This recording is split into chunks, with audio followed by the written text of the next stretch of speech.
the way we budget, like everything we put into the brand, just everything. We didn't even like pay ourselves nothing. It's just like everything into the brand.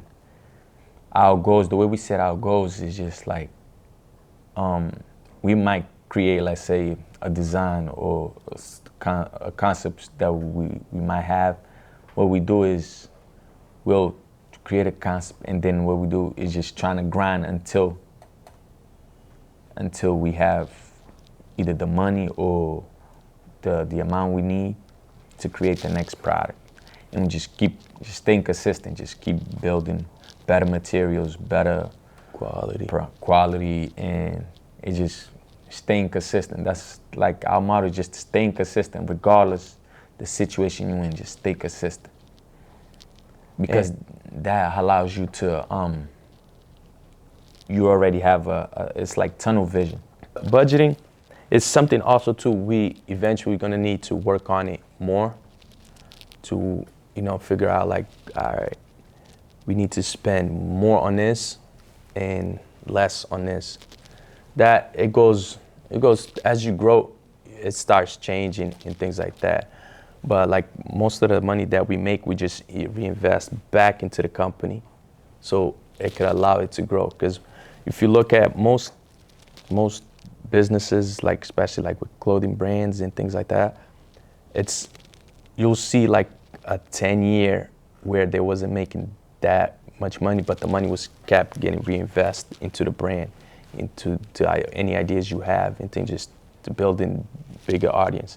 Because after that, then it's just after the company's just running itself, where you don't have to, like right now we're not taking money out of our pockets to put into the brand right now. The brand is paying itself, like for all the products and things like that. So to be honest, do I have a monthly and annual budget? I do not. And that's awful because I need to get that together. But like I said, transitioning from just me to a team, I've had to really like rework a lot. So I kind of know what I need to make, but I haven't necessarily sat down and figured that out with the things that are coming out and the things that are coming in and then paying people.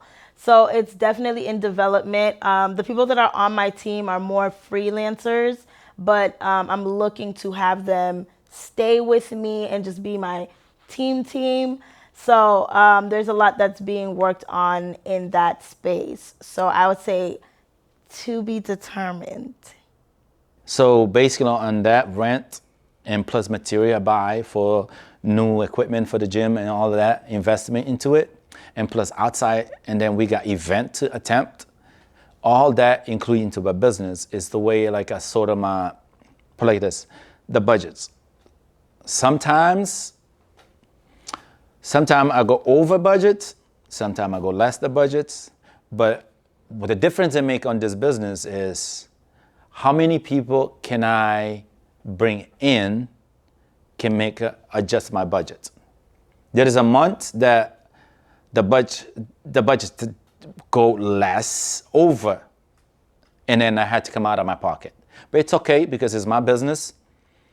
If I don't invest on my business, who else? You know what I mean? I have to put a hard work, I had to put dedication. Put like this, last year budget, all right? Overall, be clear, I made my business organization, my business-wise made over 60,000, all right?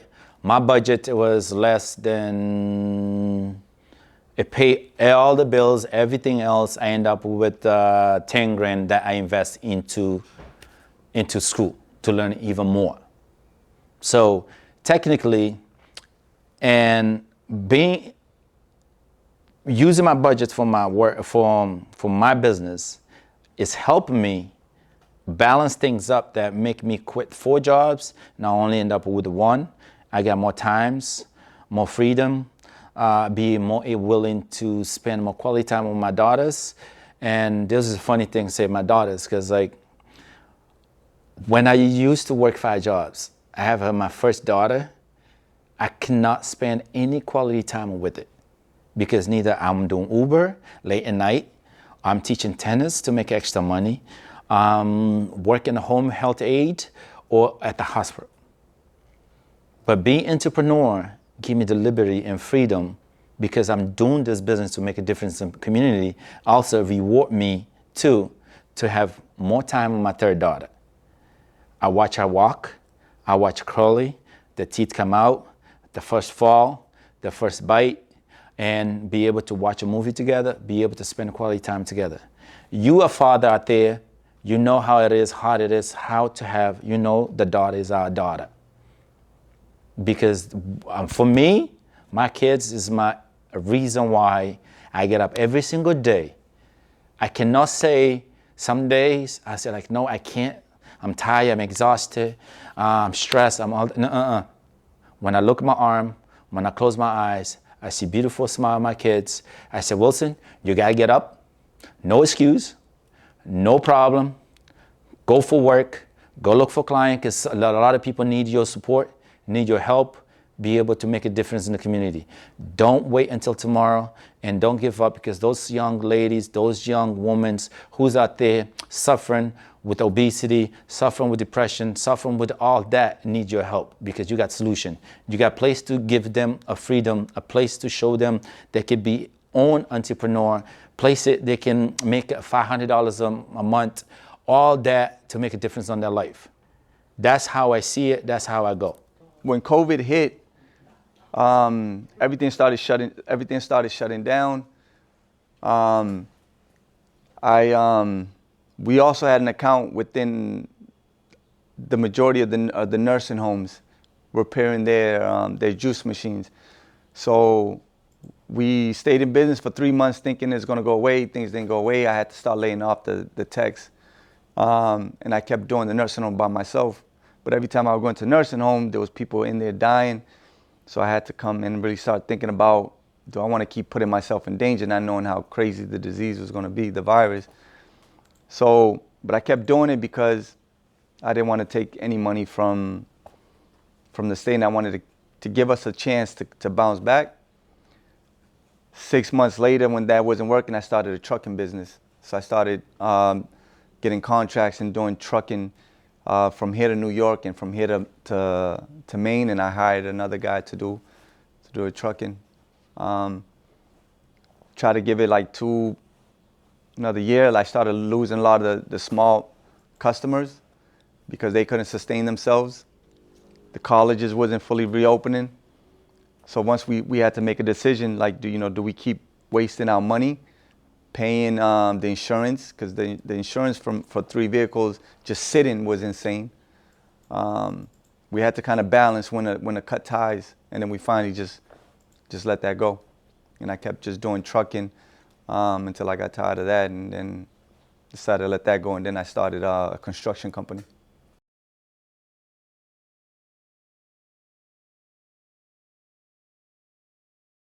We didn't have any resources coming in at first. For maybe 2 years or 3 years, we didn't have any resources coming in. It was just that what I valued in everyone was that since everyone was from a different part of the neighborhood, they all had their own group of kids that they brought in. And then they also had different equipment that they brought in. So when we would take the kids out, someone would have jet skis over here, someone would have dirt bikes over here, someone would have the cars over here, someone would have provide food over here. So when you merge it all, then you have like a small community. I mean, that's one of the things, like, there's this misconception that a lot of people like think that the loan, like writing a proposal, a business plan, that's one thing too. It's like these loans are not given to everybody, especially black people, especially that live in the hood.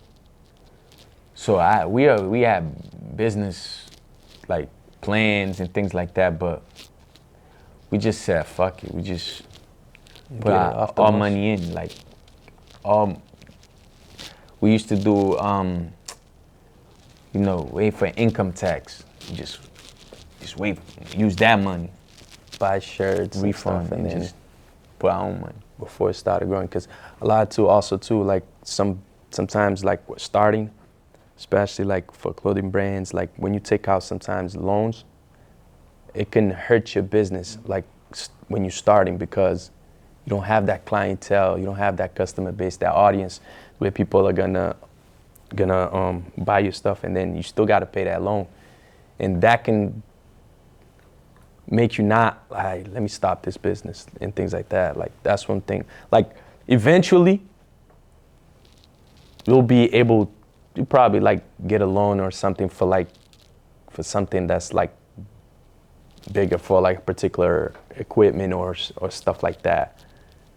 But now we don't need it, because now the company just runs itself. Like, it pays for itself, and if we need to get money out of pocket, we can finance ourselves and things like that. Like, I feel like sometimes a lot of people are afraid to invest in themselves. That's why they'll rather go use somebody else's money in order, just in case they make a mistake. If you ain't willing to put your money in, that means you don't really believe in your brand. When I first started, it was fully self-funded. So everything that I made off of clients, I put either back into the business or just back into the business. So it took me a while to understand what it was to put it into the business, pay myself, and then use other resources to fund the business. I didn't start with capital like some other small businesses probably started with. I actually didn't have any knowledge on funding, how to fund my business, anything of the sort, until I really went to Fairmont Innovation Lab and their Launchpad program. They were able to really teach me a lot about financing your business and using other people's money. I didn't even know that you could do that. So that right now is something that I'm heavily thinking about and in the process of seeing how I can get money into the business without having to use the money we're making and pouring it back. So really making an investment. No, not an investment. What do you call them? The thing you make your money back. You make your money back. Return on investment. ROI. Yeah. So I'm really thinking about that now. But I had no clue that that was a thing, having a business card and all that. So I've just gotten those things recently, and I'm thinking more about doing pitch competitions, seeing what grants are available for businesses like mine, so I could get money in the door ASAP and not use my own as I'm growing. So with the doulaship, my mom actually was the one who was like, you should do this. Like, I love babies. I got a lot of god kids. And my mom was like, every time you talk about babies or pregnancy, you get excited. She was like, so why don't you do something? Like, I never wanted to be a doctor or a nurse or anything like that. But I always had a thing for pregnant women and babies. So I was like, this is the perfect thing. So I ended up signing up to Mama Glow, which is located out in New York. And I just took her course. It was a 3.5-hour class for a level 1 and level 2 program for literally like 6 months. Dedicated. I had to do, like, pretty much for us to get our certification, we had to do sign up, like just moms and stuff. I reach out to moms who can't afford doulas because I feel like they need it the most. So I will reach out to them. And through Mom Noir, I actually want to do where I have vendors who will partner up and buy a box, and whatever box they purchase will go to that mom actually getting funds so they can hire their doula without feeling bad that they can't afford one.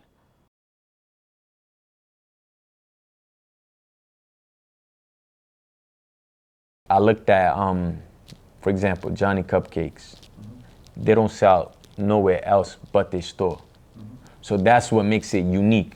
So now it becomes, when you come to Boston, people have to go to Johnny Cupcake store because now it's like a staple in the city. So now you can't just come to Boston and visit that store. So that's like how we create our space. So whenever you go to our space, it's gonna bring you, like, you're gonna always remember because we treat everything with shock value. So you forever remember. So when you see our store or when you see our studio, you're gonna remember. And another thing too, like with getting distribution from certain, like from big major corporate stores and things like that. Like one thing also too is you put, like, even though you can be massive, like you can become a big company, but also gives you a shelf life. Like brands won't last that long because you look at Diamond and Supply. I remember I used to rock Diamond Supply, but then now I don't rock it because that thing is in every single store, and you basically watering it down your brand. And then like now it's like people are not. You want your brand to be exclusive. People want exclusive. For example, like Supreme. Supreme is exclusive. You can't buy Supreme, but now you can buy it through resellers and stuff. But it's unique to their store, to their website, and things like that. And if you create a concept to where, like, let's say if you have a store, if you create a concept that people can remember, you're always gonna have that loyal fan base. I want to make like about 20, 30K a month. Like I want to make like 6-7 figures a month. I want to be able to really pay my people, have them stay on, like have this be their job, their bread and butter, and make a lot of money. Not just to make a lot of money, but to be able to have more resources and help. So I have a lot of ideas. I want my creative marketing firm agency to not just stay that. I want it to be able to educate younger people and help them with whatever skills they have to get into this business. This is an ageless space. If you can create, if you understand what you're doing, you could do it. So I definitely want to grow into that. And I think I need like 7 figures a month or 8 figures a month or even 10 figures a month to do that. So my financial goals are such. My future goal is to actually have a birthing center. Like I want a building where people come in and they feel at home, where you're not stereotyped, where, you know, like I've gone to doctor visits when I was pregnant and I outright felt like if my baby's born, these people are going to take my kids from me. Because the way that I would ask the question, it was like, you can't ask this question. And I don't know if it had anything to do with the color of my skin or the fact that I had her in New Jersey. But I want where every woman can go in, and if they have that fear, they're able to talk about it. Because there's a lot of Black women that I know personally, because they either lack the support system that goes through postpartum and they don't talk about it. And as far as where I see Mom Noir, I see it like in every state. I want us to pour more into our community and Black women, and not just Black women too, because I'm noticing now when I've branched out Mom Noir, I have a lot of dads too that inquire about Mom Noir, because there's a disconnect from when a woman is pregnant and when the man plays a role in that figure too. Like a man doesn't know what a woman's going through, and a lot of breakups happen because of lack of communication. And no one talks about the dynamic on the father's need and the mom's need as well. My financial goal, is freedom, time freedom. Be able to provide for my kids without even think twice. When they ask, Daddy, I want to go on a trip. Daddy, I need this. It's not because I want to spoil them, because I got to show them the hard work I did. Even today, I tell my son, all the daddy's doing right now is make sure you one day don't go through what I went through. I want to change your generation. I want to make sure your generation be different than mine, and my grandkids, and my kids coming after, my whole entire family. He was like, Daddy, don't worry, because I'm going to be rich. I don't need your money. But that's, fine on me, because that's his attitude towards me. Because he sees something in what I'm doing that is giving confidence about it. Because I wish I grew up with our parents. Sometimes it's hard when you come home, you're broke, you had no money, and you can't even afford to buy one candy. I grew up in poor neighborhood and back home in CV. I have a chance to come to this country to make a difference on my life and other people's life.